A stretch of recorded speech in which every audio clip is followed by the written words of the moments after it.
Koos. Ek is verskil net die teenoorgestelde van verlede week. Hierdie keer bietjie gesukkel in die eerste helfte, toe kom julle neer in die tweede helfte. Ja, ek dink die is maar eers is net bly ons het gewen, jy weet. Ek is dankbaar ons het hom deurgetrek, maar ja, ons nog ergens daai 80 minute kry. So ons sal heeltyd soek vir daai antwoorde en kyk waar kan ons daai balans kry, maar jy sê dis net op die oomblik laat ons baie punte agter, jy weet. Daar was 2-3 groot geleenthede vroeg in die game wat ons hulle moet skoor en dan skoor ons en dan gaan skoor die opposisie. So ons sal dit moet regmaak want jy kry net soveel geleenthede, jy weet. En gelukkig het ons 'n paar gebruik, maar elke keer as ons iets goed doen dan ongelukkig dan laat ons hulle weer terugkom. Maar as jy vir my vanoggend gebel het en gesê het jy vat 5 punte, maak nie saak of dit met 1 of 3 punte is nie, dan is dat gevat het. Maar jy praat nou van die kans wat jy gebruik is, dis weer 'n ou ding, veral aan die eerste helfte, jy kom tot in die rooi gebied en dan is daar 'n enforced error. Ja, dan plan hy goed jou. Nee, verseker, jy weet, jy kan nooit 'n speler blameer in terme van besluitneming nie, want hy's op die veld en dit gebeur vinnig, maar as daar 1 of 2 passes beter was of miskien 'n besluit die regte opsie geneem was en net ons het net ons gedruk. So die realiteit is ons moet maar net aanhou werk aan dit en hopelik kyk die kwaliteit is daar, die spelers wat op die veld kan dit doen. Maar hopelik sal ons dit doen wanneer ons dit regtig nodig het, jy weet. Ken. Many years ago in this same room, Franz Ludiker famously said, "Speed kills." I guess it's the same today. I mean, some wonderful individual tries. That must lift the spirits a bit of a team, especially like it seemed a bit of a struggle the whole game, and they were kind of getting in their own way a bit as well. Yeah, no, we couldn't put them away, purely because we just spoke about execution and errors and knock-ons and those things, but every team has got those special players that can do something out of nothing, and like you said, speed, and Emre showed it today. When he gets space, he's dangerous, and the same with Cheswell. But as a team, we create opportunities and then we just don't finish it, and that's the part that we must keep on reviewing, keep on working on. Annemie. Leon, it seemed like at some stage they were like overcomplicating things because players were in each other's way, and like you say, the unforced errors, and it's like they're overcomplicating sometimes. Yeah, I think like there was 1 or 2 plays, like the first pass is getting fumbled, and like early in the game we had a plan, and then Willie fumbles the ball, and now suddenly the defense is on him and he has to play somebody else, and then the play goes also a little bit out, and then we need 2-3 phases to get back to a plan and a structure. So sometimes that's rugby, it's not going to work perfectly. And then Cheswell's try was exactly on the training pitch, So, but the reality is that there is times that we just do get a bit almost overexcited, and players goes a bit out of system and goes a bit individualistic. But for me, it's more the fact that we give soft penalties away, and then they kick it down, and then you have to defend it, and then you knock it on if you do get the turnover or whatever. It's like is those missed opportunities. We had a lot of turnovers that we could have finished into really good tries, or at least get a lot of field position, and then we don't utilize that, and that's the area that we have to fix. But again, to get 5 points against a quality Munster team, they've been a side that is often in the playoffs for URC, and they strengthened their side. It was good conditions for both teams to run the ball, and there was opportunities for both teams, but we were lucky on and grateful enough to be on the right side of the result. Are you starting to feel some urgency that the game management and maybe ill discipline sometimes need to be sorted out now as you go into this very important part of the competition? Yeah, no, I mean discipline is definitely a big thing for any team. You can't win if you're not on, you know, if your penalty count is on the wrong side and so on. But saying that, you know, it was a tough call on Ruan because you know you go out to clean and then that guy goes up and he goes down and there's always gonna be the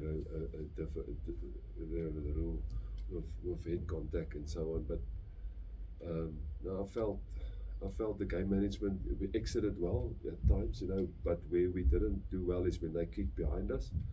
You know, there would look like there's a bit of miscommunication, and there was times that we lost the aerial contest again, easy balls to catch and we lose it. We put pressure on ourselves, so that's the part that you know, it's a constant work on. Son. Yeah, and you might not necessarily be happy with game management, but whose calls were there to take those 2 penalties with 100? And It how was happy were you afterwards? It was the players.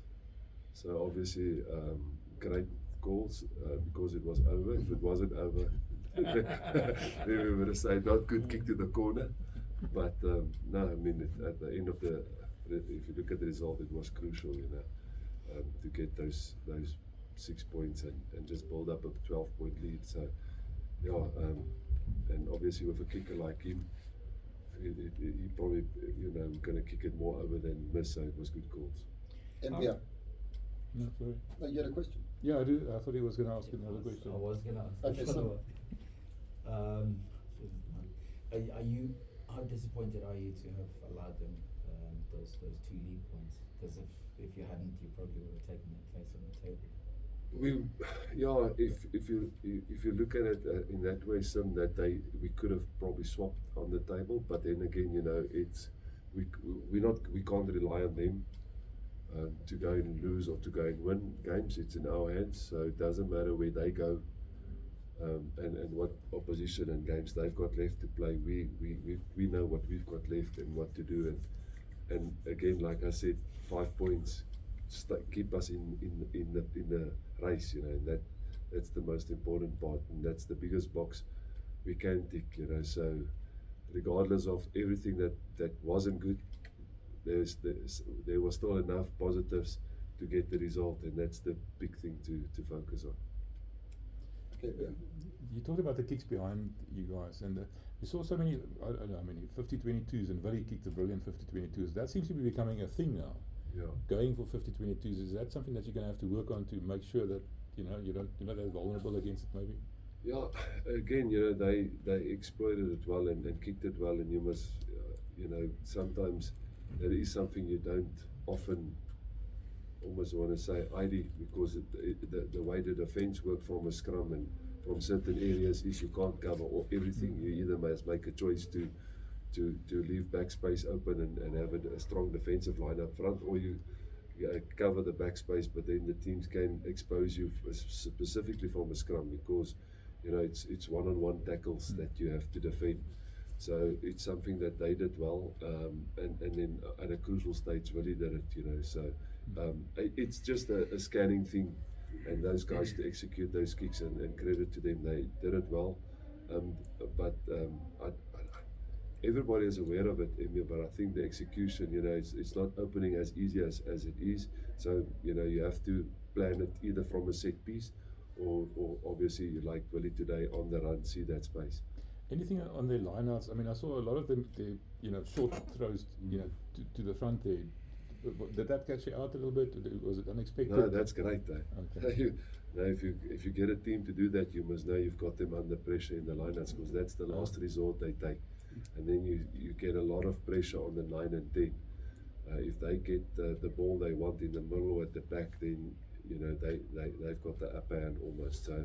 So you know, they obviously felt the pressure and then just take the easy ball out. Well done. You away.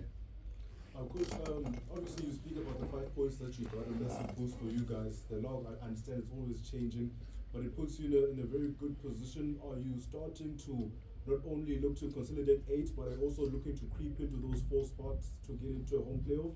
Or for you, is it just a matter of just getting to the playoffs and then taking that and seeing where you go with it? I think is that second one, you know, just getting in the playoffs and and then see who and where we are. And was again, I don't go every day and make the permutations, but I doubt if we can get to that 4th spot. So we're just going to take it game for game and just get in that playoffs. And the next fixture is a different competition. You're going away to Glasgow, a tough place to go to. How do you balance the quest to stay number 8, at least within the 8 positions in this competition, and also try to go on a run in the ECC? Or is that even an ambition to go far in the ECC, or do you have to get to a place where you make a decision on which one to attack more than the other? No, if we're in the playoffs of the EPCR, we must give it a bang. So we're going to go out and give it our best shot, and then we'll take it from there. So Glasgow is the next challenge.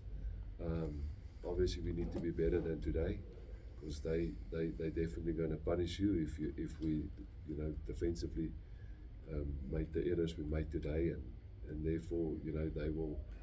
It's going to be a massive challenge. They probably the best attacking side in the competition.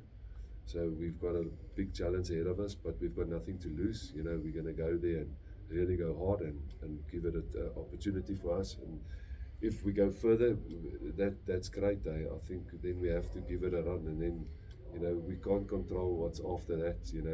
If we get to, by the time we're back in URC, we'll make just play with the team we've got available. But at the moment, it's a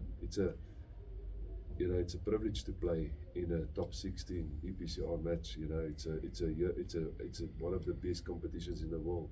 So we have to give it our best chance. NVIA. Talking about your best team available, Nizam, what's the situation? It looks like he strained his hamstring, so I doubt if he will be able to get on the plane. Okay. I think Ken. he's going to miss. Thanks, Coach. Jan, coming to the sharp end of the season now, how important is it that Andre Pollard seems to have refound his mojo, seems to have got his confidence back? No, you saw today, 2 penalties was probably the difference. So it's going to be crucial that he, and I still think, he's not at his best. Like what I'm saying is, I think he's still going to just get better and better as we go into the further in this competition. And because obviously there's a lot of things we can work on as a team, and we're going to, keep working on that. So Andre is a crucial part of that progress. Thanks, Chris, and then Annemie. Ek is net om terug te kom na hierdie verskillende kompetisies wat jy nou volgende week weer aan moet speel. Jy het nou net jou momentum gebou na die Stormers game, 2 goeie wenne teen spanne wat bo julle gelê het op die lok, en nou moet jy weer onderbreek. Is dit nie frustrerend dat jy nou nie daai momentum kan aanvat en gaan met hom? Jy nou weer moet konsentreer op 'n ander en 'n baie moeiliker span en moeilike omstandighede. Ek dink in beginsel ja, dit sou lekker gewees as ons nou dadelik Dragons gespeel het, dadelik Scarlets, en amper hulle een kant kon sit en weet dis uit die pad uit, en amper sê die twee, as mens al die URC guys kon klaarmaak en dan in al die playoffs kon ingaan, sou dit lekker kon wees. Ongelukkig is dit nie so nie. So nou die positief is ons gaan daarom speel, jy weet, so jy kan in 'n mate wedstryd fiksheid, skerpheid, momentum hou, maar die realiteit is ons het hierdie geweet, jy weet, ons weet ons het 'n groot uitdaging met Glasgow wat fenomenaal by die huis is en weet goed afgerig is met Franco en goeie spelers. So ons moet net nou maar speel en dit ek weet vir onsself 'n kans gee. Ek wou net hoor, hoe lyk julle week nou wat kom? Wat is die program? So ons het maandag oefen ons, net 'n ligte oefening, sit maar 'n paar goed in plek vir Glasgow en dan vlieg ons maandag aan. So Dinsdag is maar net 'n rustige dag om die ouens se lywe reg te kry. Woensdag is weer so halwe recovery / oefening, wat ons net so bietjie weer so bietjie deur die plan gaan en net die ouens se lywe die vlug reg kry, en dan Donderdag gaan 'n lekker harde oefening wees, en dan Vrydag is Captain's Run en Saterdag speel. Anyone else? Coach, thank you. Dankie julle almal. Thank you. Thank you.